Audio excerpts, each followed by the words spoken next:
Slowdown in funding of Indian startups. Why?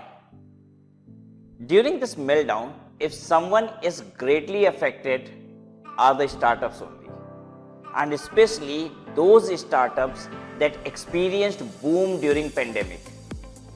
Then be it a global startup like Netflix or Indian startups such as Byju's, Blinkit or Unacademy.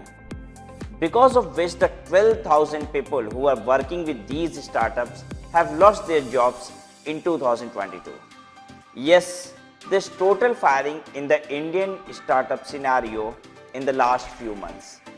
Maximum layoffs have happened in EdTech, followed by consumer service and then by e-commerce. These layoffs are majorly seen for the sake of cost cutting because, like we all know, mostly startups are cash burning companies, and during this economic crisis they are even much vulnerable because in this gloomy environment fundraising has become very much difficult. Come on, let's see why now investors are not willing to invest in Indian startups and why this segment is going through a huge hit. Before that, let's have a look at the startup business module and let's understand how this cash burning business works. In simple rate, burn rate is your expense minus revenue, and if it goes higher, then your business will run out of cash and money. And the same is happening with number of Indian startups. 99% startups are failing after 5 years, and because honestly, when you shoot a rocket into space, the first 10 seconds are really exciting, but then the reality starts to set in. Burn rate can go up or down, both can happen, but it depends how startup controls that. Now BuildS, Dream11, First Cry are few of the startups which are profitable, including our very own EdTech startup study at home. But in India, we are mostly seeing loss-making companies.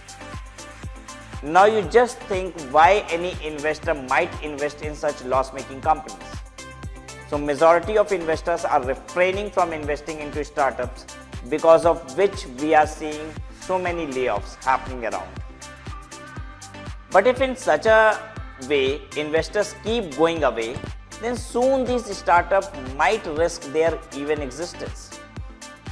You see, a lot of Indian startups have gotten used to the idea of raising easy money at insane valuations.